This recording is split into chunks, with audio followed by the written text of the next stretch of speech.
markets can be utilized for the betterment of Ugandans. I link up now with Honorable Captain Francis Edward Babu. You are live on Sol TV.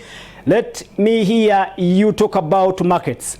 How best have we as a country utilized the opportunities offered by markets across this country?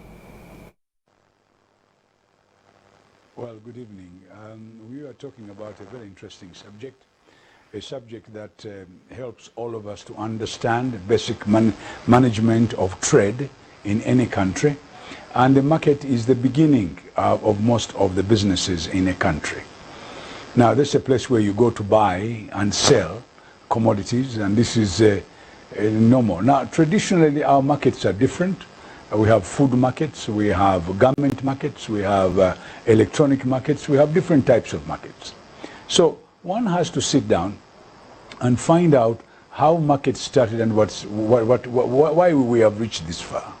If you go back in the evolution of this country, Kampala, Entebbe and Masaka were given land by the Buganda government, and the first market here well built was Nakasero market, built in 1927. Now that was the modern market at the time. But there were little markets which had sprung up. There was Baku in different parts of Kampala, Abwais and all these places. Now these markets came and they are city council land, and then we have markets that have come up on private land. The problem has been the management of these markets. When the NRM government came in power, most of the markets were being run by Kampala City Council within the city. And they had a system where they had somebody called the market master running the market, collecting the dues and taking them to the city council. After some time, the council that came in being under IGA, they formed something called the management market committees. These management committees were comprising of the local leadership, including city council and some councillors. They worked for some time, and then they realized that they were doing a reasonable job, but they would even do better. So what they did, they formed a management committee of the market vendors associations. This is where the market vendors got what they called a dispensation to collect the fees for the city council. And they did. And the fees increased, and actually the city council was making more money then. That went on for some time. When the politicians came in, when we started electing the council, they actually thought that the private sector would do better. So private people came up. Nakasero was taken by Sheila Investment.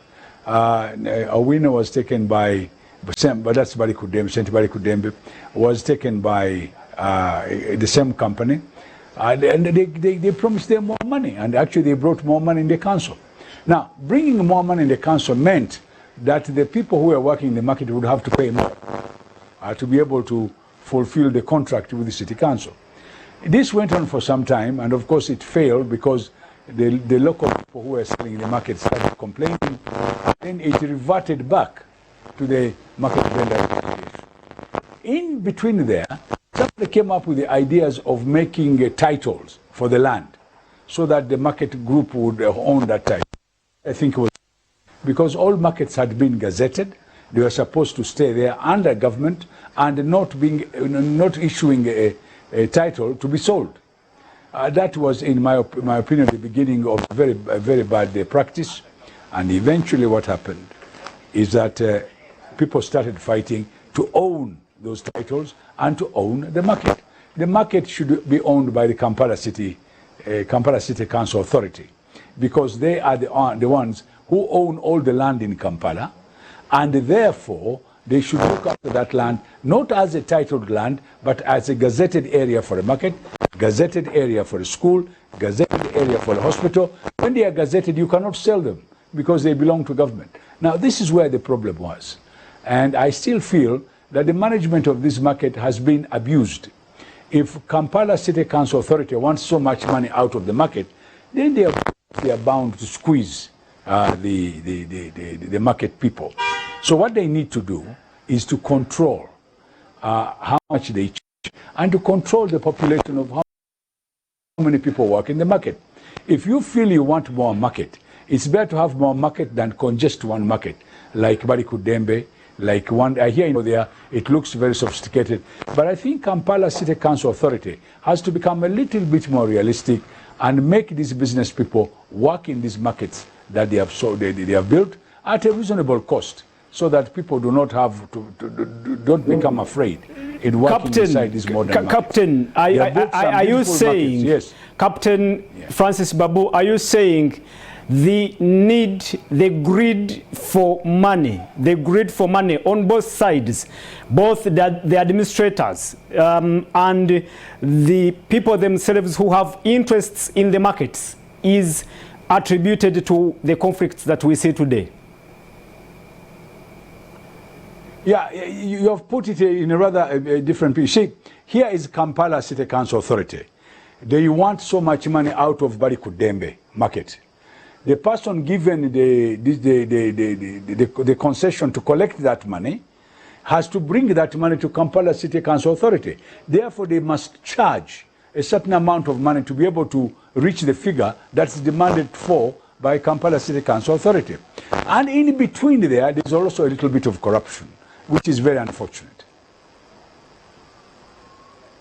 Honorable Captain Francis Babu. So we need... Go right ahead, Honorable. Yeah, what I was saying, we can organize. You see, what hurts me is that we know what to do. We know the right thing to do. We can even make our people, we sit with them and make them understand what we're doing. But what we are doing, first of all, we congest these markets. Then people don't want to work inside, so they come out on the streets. And then the streets now become markets. There is no management of trade order in the city. And today we have more hawkers on the streets. And this is all being caused by not being able to manage these markets correctly. Now, there is a theoretical investigation that institutions do decay. Now, the management of markets and those public places, the system of management is no longer in unison with the development and the increase of the people in this country. We need to sit down and review the whole management model so that we can be able to manage these markets.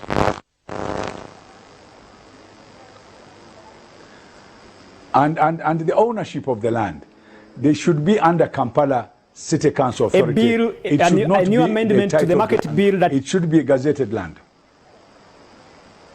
Yes, Captain Francis Babu, I was saying, you must be aware that there is an amendment that is already under enactment to replace the old market bill that is now obsolete, and the amendment looks at switching the administration of the markets from municipal and district leadership to individuals, maybe.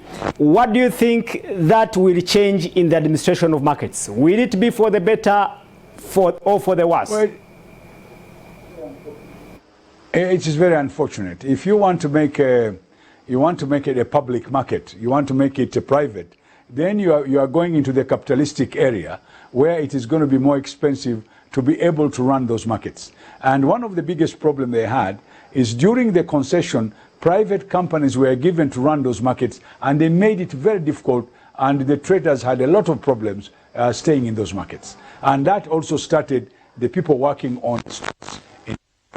So I think the Kampala City Council Authority should continue management of these markets, but they should create an authority on markets so that the markets are managed close to private business level. In other words, they should be more independent, being run by government. All right. There has been government efforts to develop markets, For instance, we have seen Wandegea market being elevated to a first-class market. But again, we have seen a low turn-up of vendors into these markets, and they've turned out to be white elephants. What do you think can be done to attract vendors to go to markets and leave the streets where they are right now? It's all poor management. Why are they refusing? What are the reasons? Nobody seems to be telling us the reasons. They are saying they are white elephant. Who doesn't want to work in a good environment if the price is reasonable? I think the problem has been, and this is where the biggest problem is that they don't give our traders enough respect so that, they are respected, and their opinion it holds water. So we need to have a dialogue. We need to do a little bit more research. Why is it that they are not going to the Wandegea market? Why is it they are going to the Wakiso market? There is a new market just outside Wakiso there, which I saw has been built. Why are they there? Why are they not in Wandegea? Why are they in Natete? Why are they in Bugolobi and not Wandegea? I think these are questions we should be able to answer. And it can be researched. There's no problem with that. And I've got a feeling the people who are managing it are not doing a good job. Do you think it is anything to do with what you said in the beginning, due to greed, maybe greed perpetrated by individuals, either in the management or private individuals? Could it be the case? Well, that's what they call poor management. It means that you do not know what you are managing. You must understand the kind of people you are managing, whether it is political, whether it is economic. You should be able to manage them within their levels. You cannot go around using all sorts of methods to try and make money. What you should do is to try and find a level where most of these market vendors can afford and can enjoy the system. Now, Wandegea was built very well. It's a very modern market. It can be anywhere in the world, but it needs very good management, and you need to be on the same frequency with our vendors. There are very good vendors here who can go there, but they need to be given the correct prices and not to be squeezed. A lot of vendors don't want to pay so much money. They would like to do their business, but they like to do it within reason. Well, do you rule out, Captain Francis Babu, do you rule out the fact that maybe why vendors shun these markets, it could be because of their conservative way of doing things and not wanting to risk going to an area where they will not be getting customers, and they decide to stay on the roadsides? Couldn't it be the case? No, but you see, the problem is even the people on the roadside, they are paying certain people within council. Even when you stand on the roundabout, somebody comes and gets money from you, they extort money from them. It's a small amount of money as compared to the market. But if you sit down and do some sort of exercise and research, you might find that this person might be able to be in the market if it was done very well. Then they have got something else. They think by following the customers, they will be able to buy these things. But if being on the street was completely stopped and banned, they'll have to go to the market.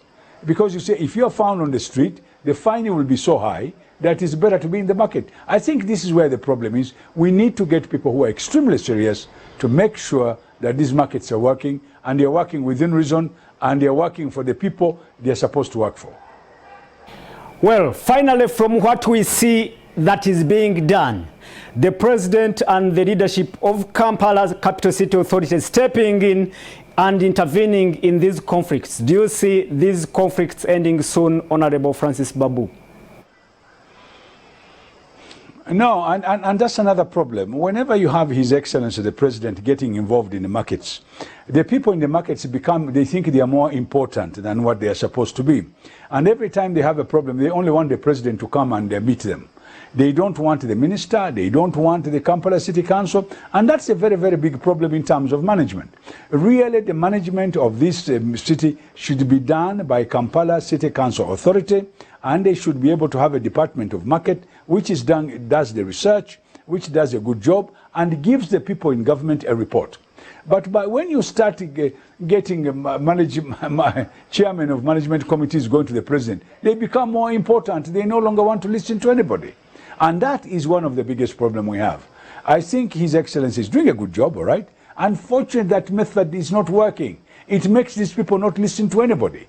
And that is where the problem is.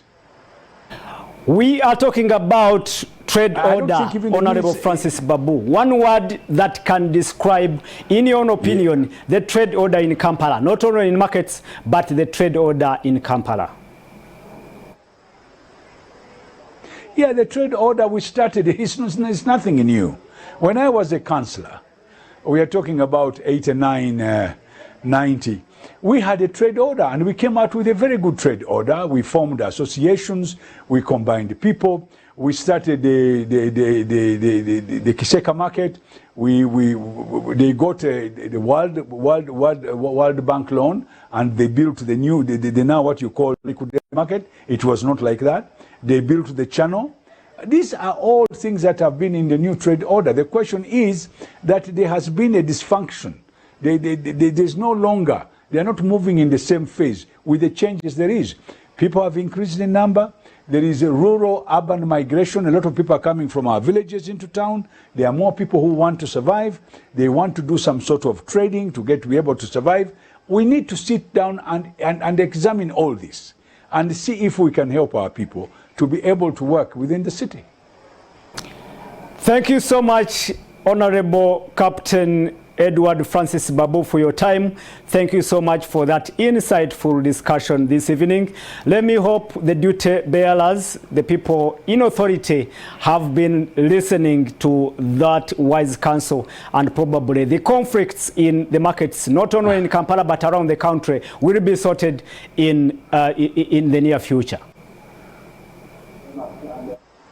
Thank you very much, and I hope they'll be bold enough to do so. The program is The Limelight, and we are coming to an abrupt end, of course. There, Honorable Captain Edward Francis Babu, a senior citizen, he has been a leader in Kampala, capital city, and of course a prominent politician in Kampala and in Uganda as a whole.